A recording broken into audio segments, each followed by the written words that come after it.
Hey y'all, welcome to Homestead Budgets. My name is Heather and today we're going to do a pretty special video. We are going to be confirming the count and rolling all of the coins in my coin jar. If this is your first time here, I just wanted to say welcome. This is a bit of a different video than I normally do, but I hope that y'all will enjoy it. I'm also going to do like a little Q&A while I am rolling everything up. So that way I can answer some of the questions that were sent to me over on Instagram. And I just figured that would be fun. If this is your first time here, I would love if you would subscribe and stick around to see what we have going on. I am doing Vlogmas this year, and I will be putting out a video every other day for the entirety of December. So lots of fun videos for y'all to watch. And if it's not your first time here, welcome back. I'm always excited to see you guys. And we're going to get into counting all these coins. Now, what I'm going to do first, because so this is a counting jar. So theoretically, the amount that should be in here should be $122. I don't know if that's going to be right or not. I'm hoping it will be at least a little close. But what I'm going to do is speed y'all through me dumping this out and sorting it into piles, because I know, for one, me dumping this out is going to be very loud, and I don't think it would be very enjoyable. And then sorting might take me a little bit. I think I am going to move the little placemat that I use during my videos, just so that way I can slide things around easier, but I know that that's going to make the volume go up a whole lot more. So I will speed y'all through that, and then I'll meet y'all back here and we'll do some Q&A while I roll the coins up.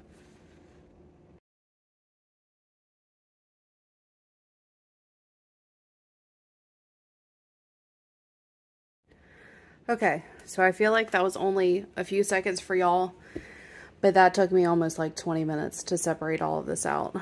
I guess I didn't really, I don't know. I guess I just, like, I knew the amount. I guess I just didn't anticipate the, like, amount physically of change. Like, it was a lot. So what I think I'm going to do, since I'm going to have to count all of them to put them in here too, is I'm probably going to go through and stack them up in, like, stacks where each stack would go into one of these. And then go from there, and then probably as I'm putting them in the sleeves, I'll do the Q&A, because I feel like otherwise I'm going to either A, lose my count on coins, or B, which would happen if I did A, this video is going to be like an hour long. So what I'm going to do is go ahead and separate all of these into piles of like what would go in each sleeve. So like $10 for quarters, $5 for dimes, 2 for nickels, and 50 cents for pennies. And then we will go from there. So I will see y'all again in a little bit.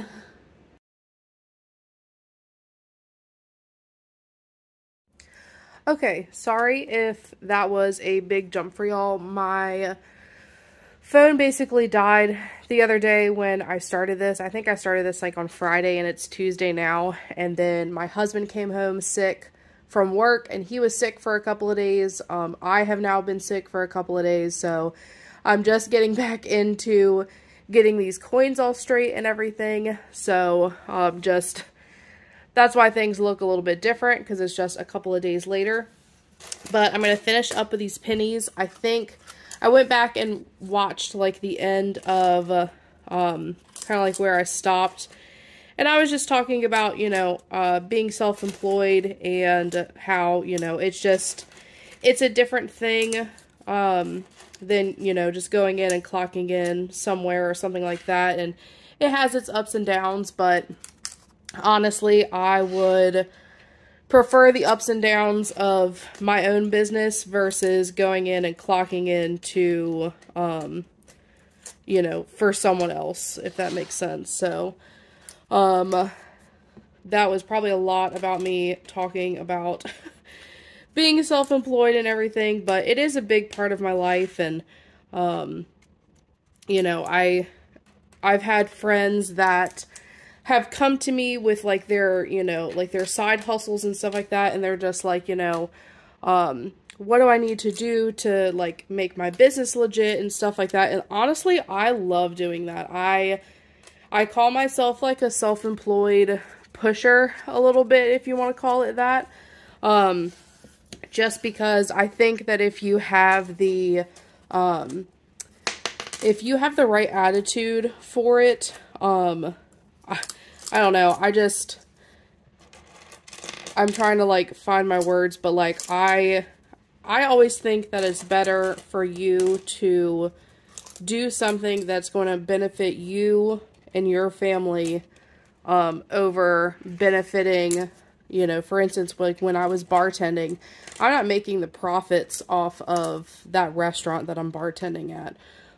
You know, I'm just making my tips or whatever. So whatever corporation or family or whatever owns that restaurant, you know, they're kind of getting like the final benefit from it, if that makes sense. So I'm all for like building your own brand and, you know, being able to kind of do what you want to do. But it does take, I do think it takes like a special kind of person to be able to handle being self-employed, just because, you know, I saw this meme the other day, and I mean, I see it every so often, where it's just like, you know, I thought I'd get more time to myself by being self-employed, but now I work, you know, 26 hours a day, like 8 days a week, and, you know, 400 days a year. And I'm just like, yeah, it feels like that. So like, you definitely have to,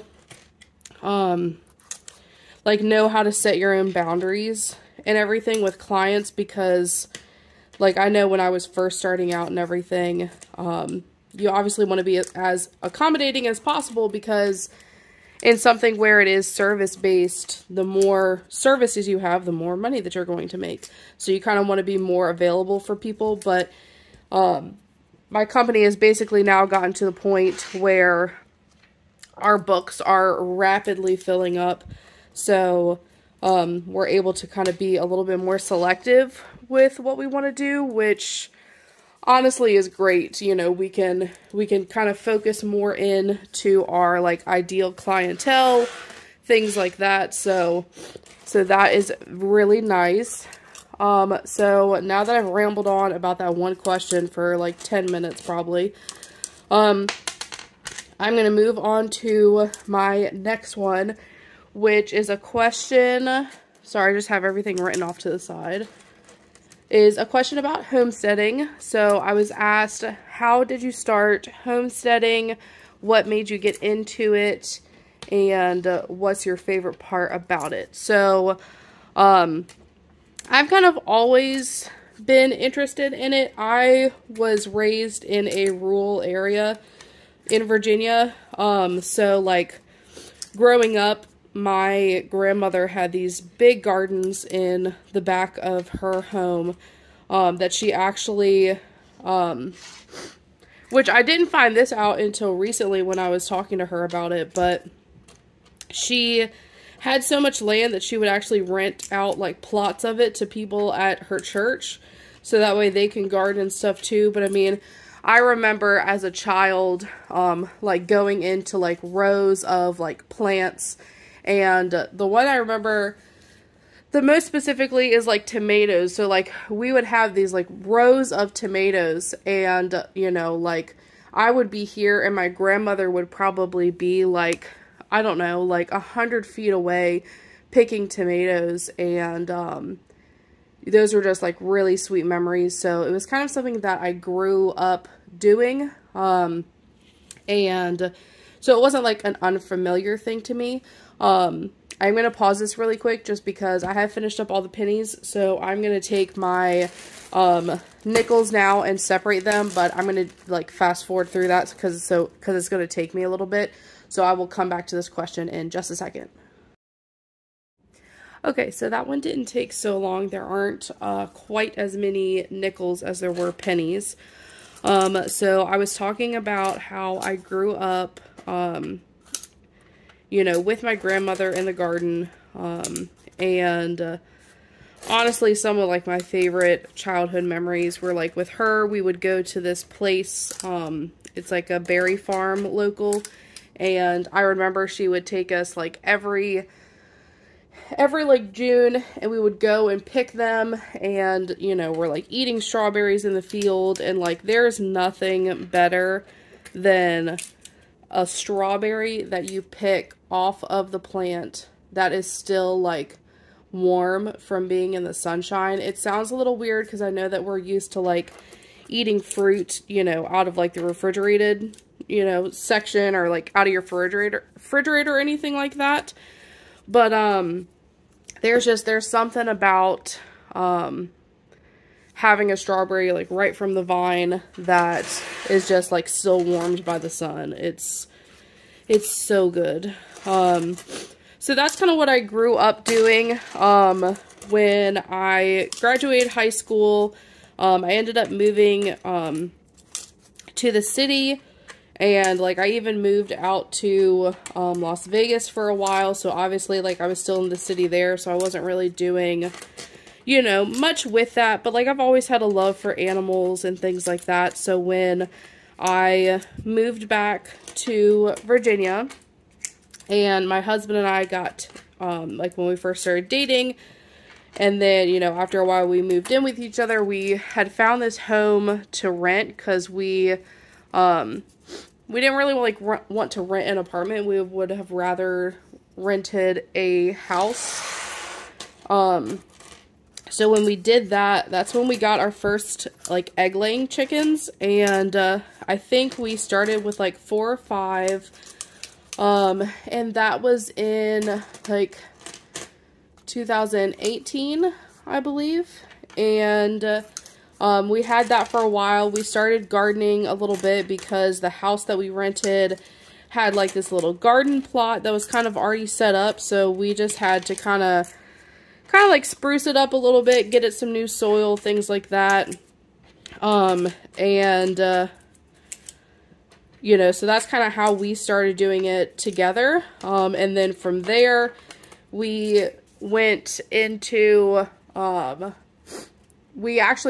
house that we were renting, we were coming up on the end of our lease, and with the same landlord, the next door neighbor's house was coming up for rent. And it was a bigger house, it had more land, stuff like that. So we kind of just literally like moved in next door, and we were able to build a bigger garden. That's when we ended up getting our pigs. That's when we first started with animals that we raise for consumption. And that's where we learned a lot. During 2020, we learned a lot. We went to like homesteading conferences, things like that, just because, you know, we wanted to be able to fend for ourselves. And it worked out really well because, as you can imagine, during 2020, my business of dog walking slowed almost completely to a halt because people weren't going to work and they weren't going on vacation. And those were 2 of the major times where I was, you know, helping people out with their dogs. I obviously don't need to help them out with their dogs if they're home all day with them. So I kind of had a lot of extra time. My income was dwindled to nothing. Luckily, my husband worked all the way through it. But it helped out because in the very beginning, it was like our first round of, we call them like meat chickens. And I think we had those ready in like May. And by the time that they were like all packaged up and everything, we actually ended up selling some of them to people in our local community, which was really nice because that was around the time where like you could not find, at least around here, like you could not find chicken in the grocery store. It was the craziest thing I've ever seen in my whole life. So that helped out a lot, and we did a couple rounds of those, which kind of honestly got us through the summer of 2020 financially. So that was really nice. I think that's when it first kind of clicked for us that like we could make income from it, you know, past the point of like it just being a hobby for us. And then I'm going to go ahead and get my dimes all done, and I will hopefully finish this question up. This question was like a 3-parter, so I knew it was going to take me a little bit, but I'll get my dimes all straight, and then we'll get back into it. Okay, all done there. So yeah, 2020 is when we kind of realized that we could, you know, make some side income off of, you know, basically our hobby, which was, you know, growing food and things like that. And from there, at the beginning, actually right before everything happened, we bought a piece of land in March of 2020. Literally, I think that we bought it like right at the beginning of March, and not 10 days later was everything beginning to shut down. So I'm still always so thankful that we were able to get that done, because doing it afterwards I knew would have taken a lot of time. So from there we started building our house, and then we were able to move in right after we got married in 2021. And you know, we've basically been doing it, I mean, ever since. I did a very, very big garden in the, what was it? So it would have been the summer of 2022. And I was able to can up a lot of things, preserve a lot of things, so much to the point of like, we still have so much like canned and preserved food, that this summer, the summer of 2023 that we just went through, I actually did not get to garden as much as I would have liked, because I experienced our miscarriage, like in the beginning of June, and I just couldn't. I didn't have the energy for it. I went through a really, really dark time over the summer, and I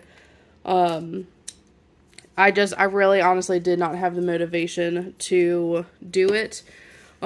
So, but I mean, I look at it like this now. I was glad that I was able to do so much in the summer of 2022, because if I hadn't, we would have run out of some of those things. And, you know, we'd be spending more at the grocery store, basically. So, you know, I'll have to show y'all. Maybe I will insert a picture here so y'all can see, some of our, like, canned goods that we have.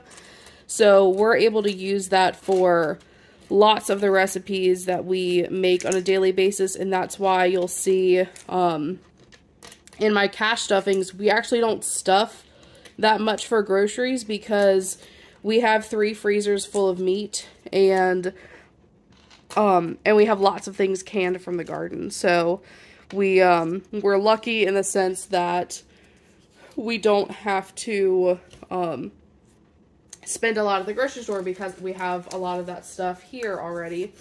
And yeah, honestly, I'm super glad that everything ended up, you know, working out this way, because I mean, the grocery prices now are they're just insane. So like, most of the time when we're going to the store, we're only getting stuff that like we can't produce at this point. So like, I can't remember the last time I ever bought eggs in the past, what, like 5 years.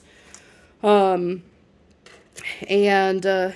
you know, I haven't bought chicken from the grocery store in I don't know, I guess since 2020. And so, you know, like the things that we're buying from the grocery store is like salmon, you know, any like grains that we don't produce ourselves, things like that. If there's like a random ingredient that we need for a particular recipe, like that's what we're getting from the grocery store.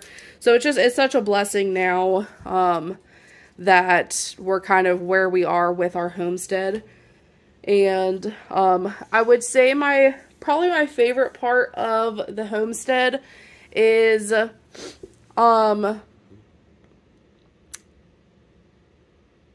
I like, this isn't going to be like a super like positive answer, but honestly, my favorite part of the homestead was when we first moved to our homestead in 2021. I had my dog, I've shown y'all him a couple of times, my dog Samson, and I got him when I was in college. I got him when I was like 18. So he went everywhere with me. He went to Vegas with me. He traveled across the country with me. He's been with me through, I don't know how many apartments I've ever lived in. And, you know, it's always like, I feel like it's every like 20-something-year-old's dream to like give their dog a yard. So when we moved out here, and like he used to be a sprinter. So like we'd have to be really careful with like doors and stuff. Cause like if he got out, he would just run and like you wouldn't see him again, basically. And by the time that we moved out here, he was 10 years old, about to turn 11. So like he was older. And we got to the point with him that on the acreage that we have, we finally got to the point where we were comfortable with just letting him out, and he would just, he wouldn't run anymore. I don't know, and I don't know why he ever ran. I don't know if he just, like, wasn't comfortable, but, like, something, like, switched in him when we moved out here, and he stayed close to us. He, like, never darted off, or anything like that. So, honestly, like, my favorite part of the homestead was, being able to walk out our front door with him and go into the garden, because he would, like, I don't know, somehow he would know when I was going outside to just, you know, like, go outside with them, and versus, like, when we went outside because I needed to go do something in the garden, and he would, like, run straight to the garden. He would most of the time, like, beat me there, and I mean, he just loved it in there. I'll put some pictures up here, of him in the garden, but honestly, that was, I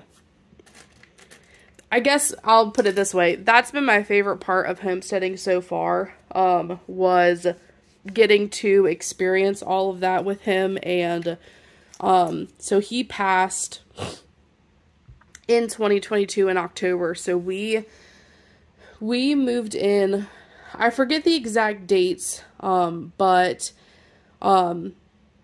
we basically moved in, I don't know if this is exact or not, but around like the 20th of October in 2021, and he was with us for a full year to the day. He passed like literally the day before we would have been in our house for 1 year, if that makes sense. So he was with us for 365 days at this house, and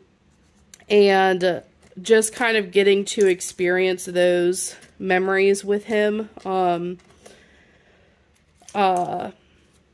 just hold them very close to my heart, and I'm having a little bit of a hard time talking about it, just because, like, now that I'm kind of expressing it this way to y'all, I think that was probably another reason why I didn't do as much in the garden this year as I have in years past, just because, I just miss him. He is actually, so he's actually buried in our garden plot. We have like raised beds and everything, so we're not like planting on top of him or anything like that, you know, nothing, I don't know, nothing weird, but like, and like that was like the last thing that he got to do. So he ended up just like not being able to walk anymore because his body was basically shutting down. And like one of the last things that we did with him before we had a vet come to our house was, my husband like carried him for like Ooh, man. He carried him for like one last walk through the garden. And I'll put a picture of that like right here. It's honestly like, it's so weird because I had 12 years with him. So you would have think that like I would have had a picture that was like more my favorite than that, but like this is honestly one of my favorite pictures of him. And it was really difficult. I went through a lot of loss this past year with losing him and then the 2 miscarriages that we had. So I think it was just a lot, and I think that being I don't know, I just wasn't as motivated to be in the garden this year as I had years past. I'm hoping that that will change for 2024 because it is very therapeutic for me to be able to do that. I just was not in a good space over this past summer to like even be able to keep up with it.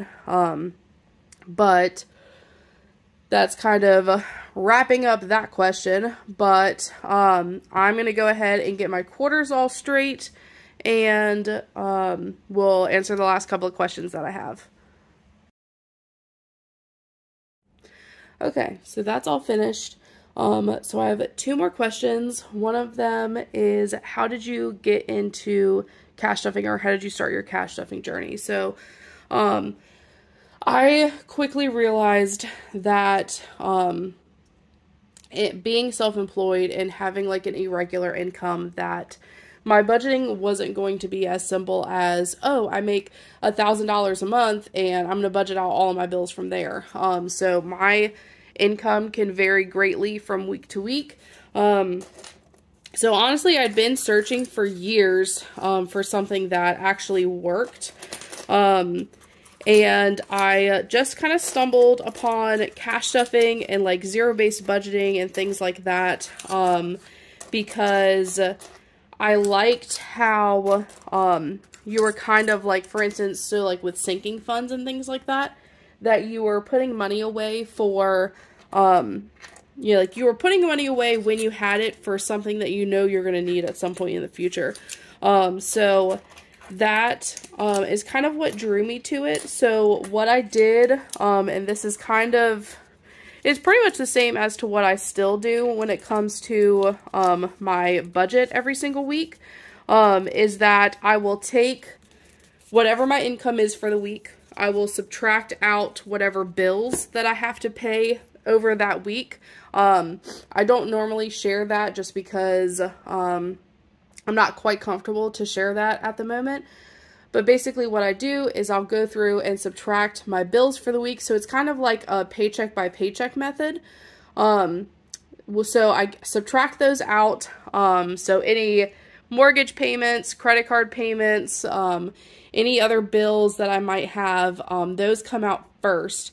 And then after that, I will take that total of what's left and I will go through all of my categories and figure out how much I want to put where. So I basically try to spread everything out pretty evenly, and whatever I have left after I go through, you know, like my weekly expenses, whatever I want to put towards my sinking funds, things like that, whatever I have after all of that is what I put towards my debt. So right now I am very focused on trying to get as much of my debt paid off as I possibly can. And what I've been doing is basically, so if I'm, just for round numbers sake, if I'm making $2,000 a week and I have $1,000 worth of bills a week, so I have $1,000 in which I can stuff, you know, I will probably use, what I normally do in that situation is I try to put half of that towards my cash stuffing envelopes and sinking funds, and then the other half will go to just specifically to debt. So in that circumstance, $500 would go into my everyday binder, all of my sinking funds that I have, any of my savings things that I'm doing, and then I would put $500 towards debt. What I've recently started doing, just like the past couple of weeks, is that I've been splitting, that amount that's left at the end. So instead of putting all of that towards my debt, I'm now putting it towards, half towards debt still, but the other half I'm putting basically into an envelope for future income. So November and December are always really busy for me around the holidays. And in a perfect world, I would have started doing this sooner. But, you know, you live and you learn. I will know more for 2024. But what I'm doing is I'm putting half of that money away for future income because January and February are normally slower months for me, with my business. So I just want to be, you know, I don't want to be throwing some of that heightened income, like not throwing it away, but using it just to like stuff my envelopes more versus, you know, being able to make sure that I have an income for weeks in January and February, where my income is just lower on average. So that's kind of what I'm doing with that. You know, I'm still within like my first year of cash stuffing and this channel and everything. So I'm still learning my way. I am still kind of figuring out what works and what doesn't work.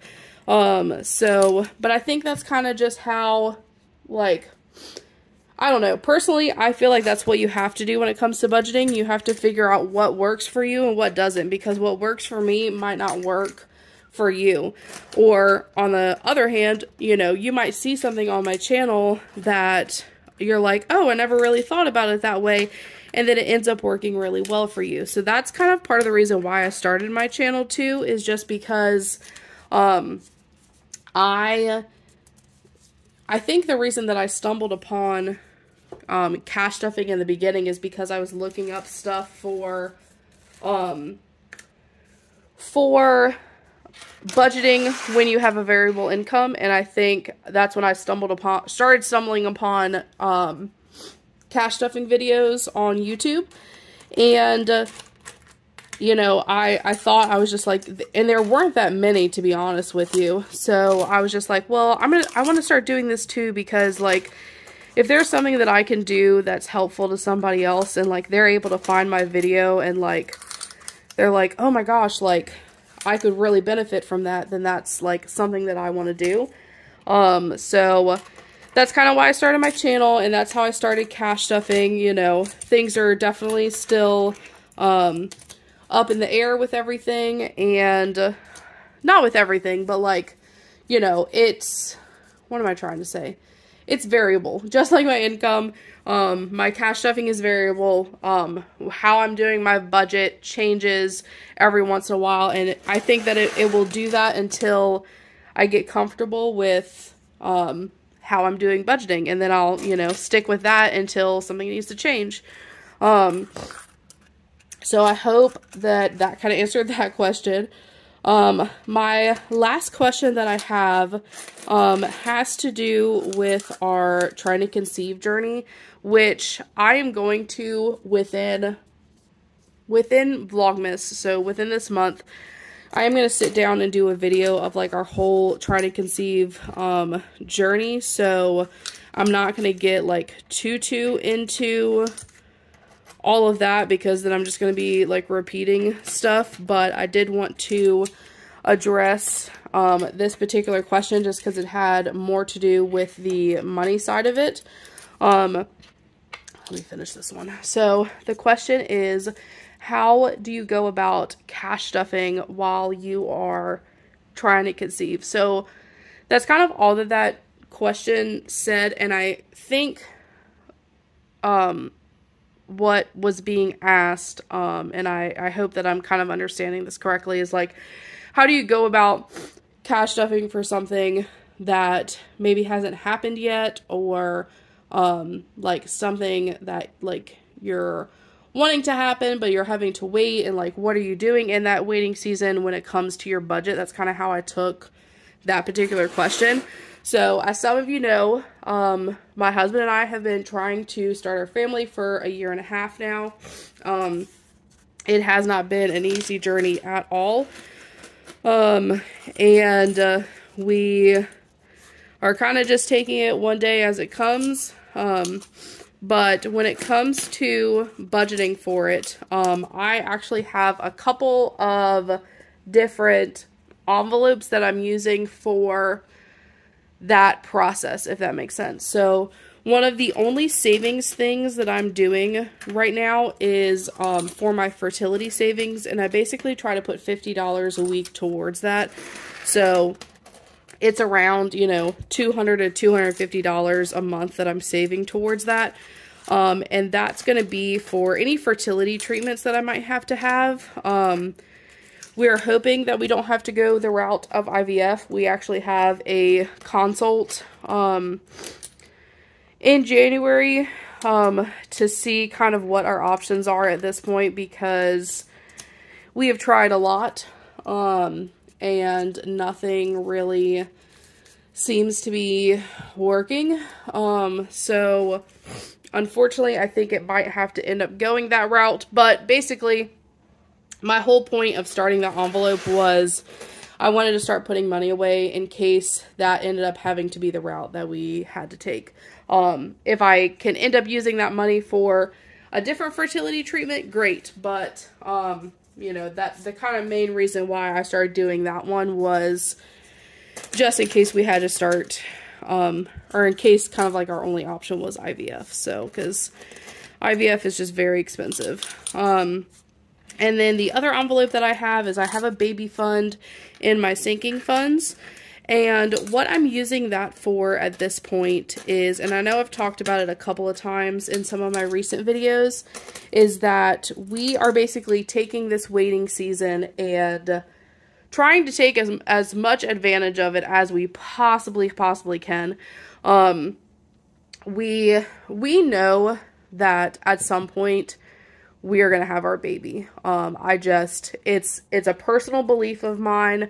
And this is something that I will touch more in on my other video, but, I am Christian and I believe in my heart that God gives us the desires that are in our heart, and I basically believe that He would not give us those desires if He did not plan on granting them.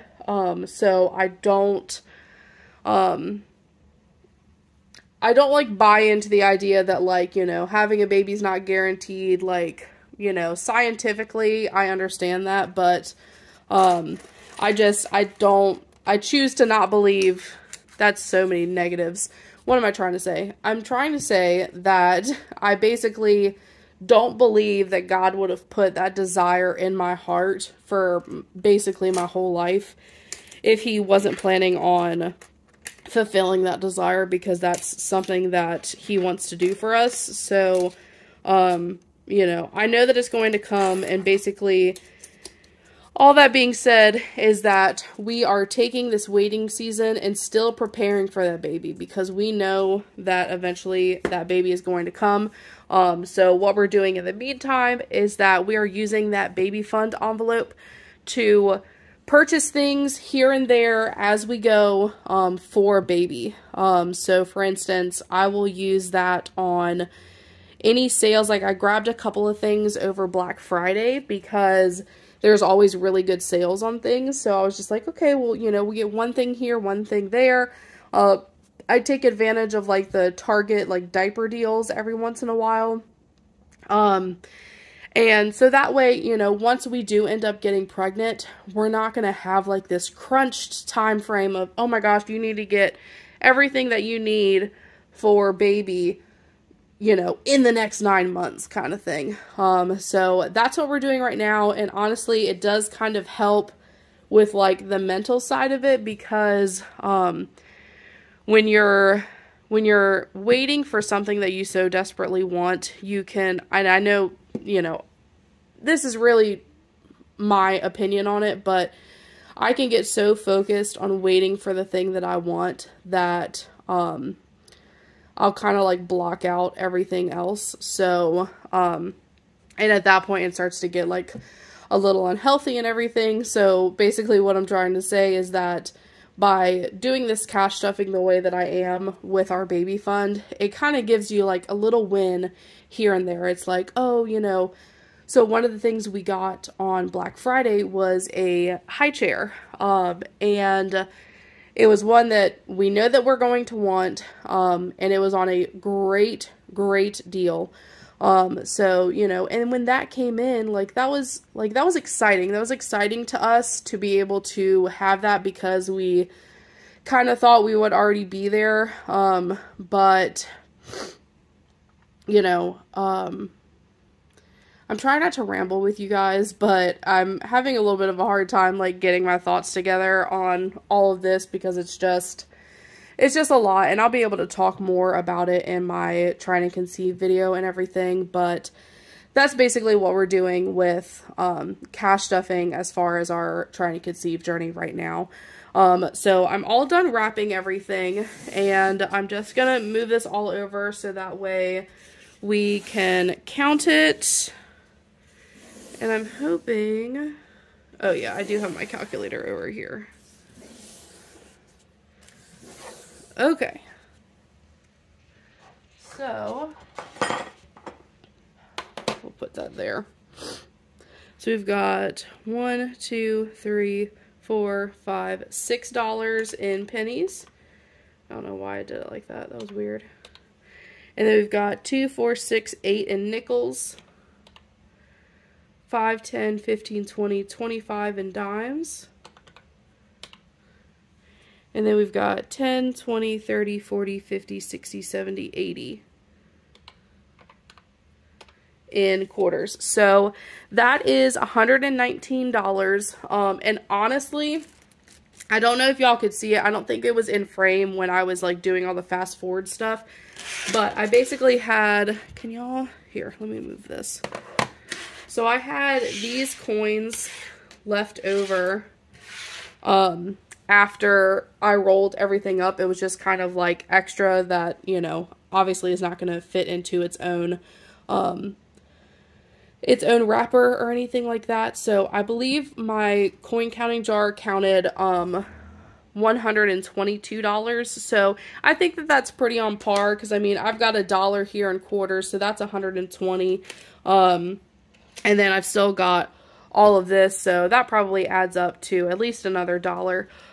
So it was pretty accurate. You know, I think what I'll do with all this leftover stuff is just put it back into the coin jar, and that way it can just build up for next time, because I'm already gonna have to take all of this into the bank. I don't want to be taking like spare change into the bank, so I will do that. And then, you know, I guess that's it. This was probably a longer video. I feel like once I edit all of these clips together, it's probably going to be a longer one. I know it was definitely a chattier one for me, so if you've made it all the way to the end, kudos to you, because I know for a couple of points there, I was just kind of rambling on for a minute or two, but I hope that y'all enjoyed this. If you have any other questions, feel free to drop them down below. I can try to do like more question and answer type videos in the future if y'all like them. But other than that, I will see y'all next time, and I hope you continue to enjoy some of my Vlogmas videos. Bye, y'all.